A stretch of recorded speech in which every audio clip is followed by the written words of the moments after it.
right. Oh no.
All right.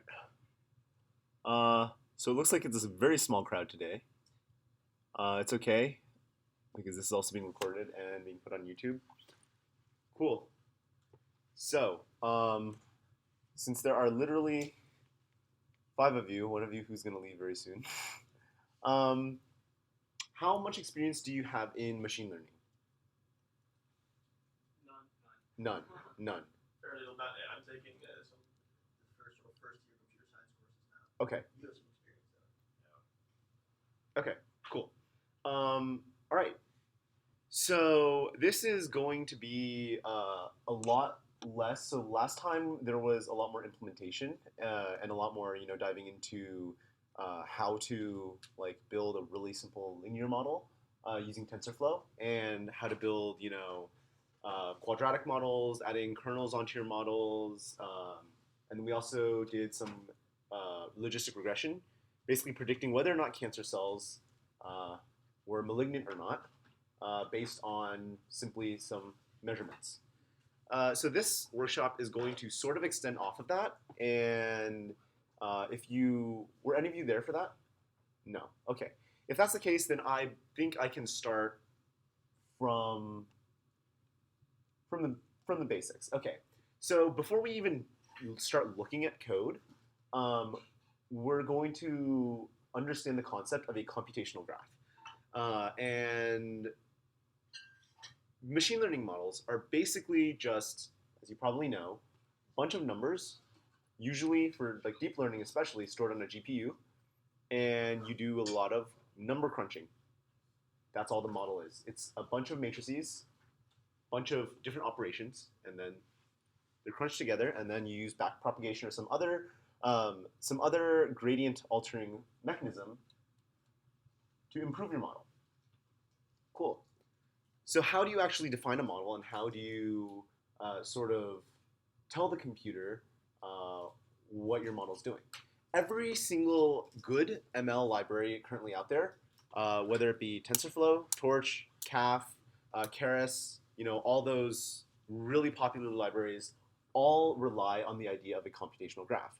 And it's you define sort of a structure for your neural network and some backend, piping uh, in C basically actually like works with the numbers during computation time. But all you do is you define the graph and you provide some input and training data, and then the back propagation, all that kind of stuff is handled by the actual C engine behind everything. That's why computational graphs are very important because when you're working in a library, you're always working on the computational graph level. You're not actually working with the model itself. That the library handles. Every single library does this. So if you are able to translate your a set of mathematical equations that you see in a paper into a computational graph, that basically allows you to do pretty much anything. If you have an idea for sort of how to do something cool, if you want to start your own personal project, if you can define the computational graph, you're good. All right, cool. So let's start. In TensorFlow and in Torch, there's a concept of placeholders.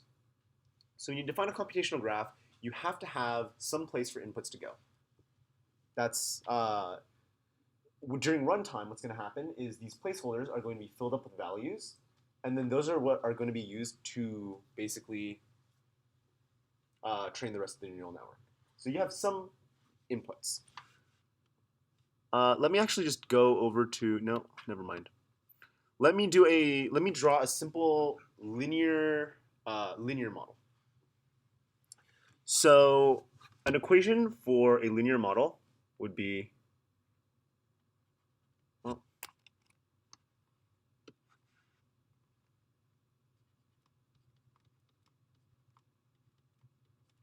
is that correct? That's super simple. That's literally just the definition of a line. Okay, cool. So, taking this so this is, you're not taking, a vector of x, y observations or anything like that. You're simply taking in a single x and a single y, and you're simply taking in a single x and you want to predict the y. This is all the model is. That's what a linear model does. So how would you define this model? Hello. How do you sort of define this model in a way such that the computer can understand how to process it during evaluation? Well, evaluation and training. So first, you need to define some sort of placeholder. So the placeholder here, for example, would be x, because x is the variable you're working with. Is everyone here familiar with the concept of tensors? No. Never mind. I have to go over tensors before then. Okay. So before we go over that, let me scratch that. Tensors. So an example of a matrix. So when I say you have a three-dimensional vector, what do you think of? X, Y, Z, and what does it look like? Just like X, Y, Z, right? So this is your vector. It's three-dimensional, right?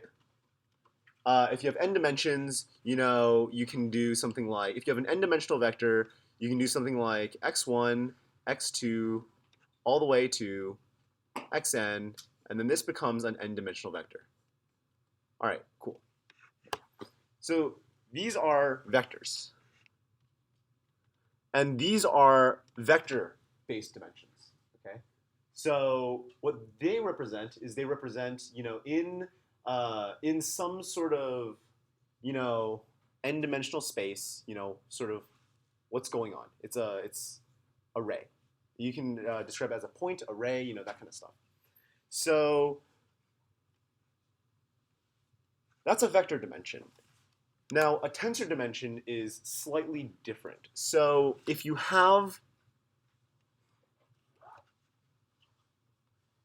again, okay, so for example, if you have a vector, this would actually be tensor dimension 1.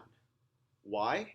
Because the numbers are all basically lying along a single line. That's the simplest way for me to put it. So even though this describes in some n-dimensional space a point, right?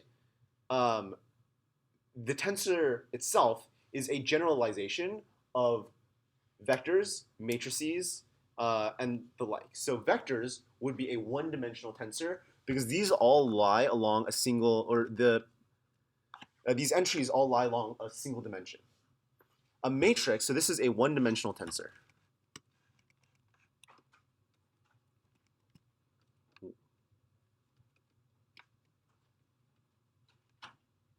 All right. So this is just a one-dimensional tensor. A two-dimensional tensor would be simply a matrix.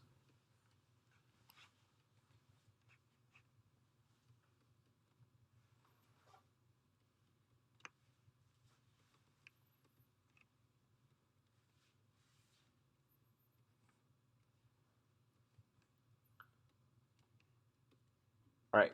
So this, even though it's matrix dimensions would be, this is an n by n matrix, right? So n by n matrix,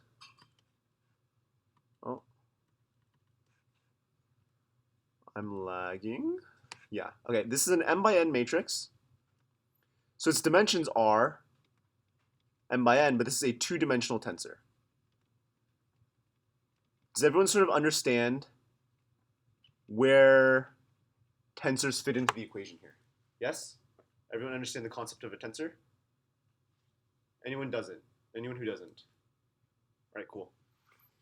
So those are tensors.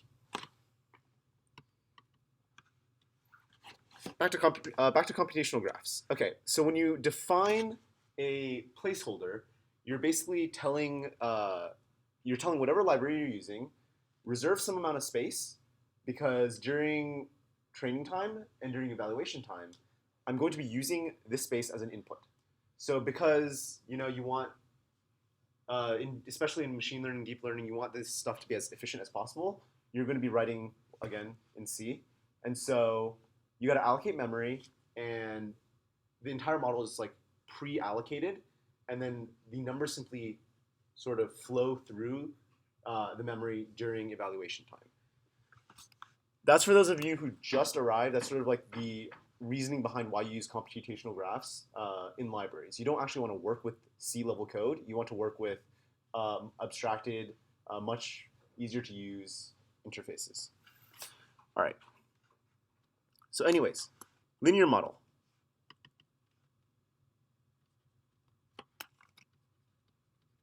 Wx plus b equals y. All right. So you have some input, x. Can anybody tell me what tensor dimensions it's going to be?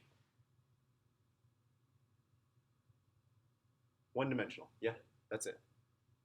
It's one-dimensional for its tensor dimensions, and it's a one-dimensional vector as well, because it's just a single number, right? All right. So I'm going to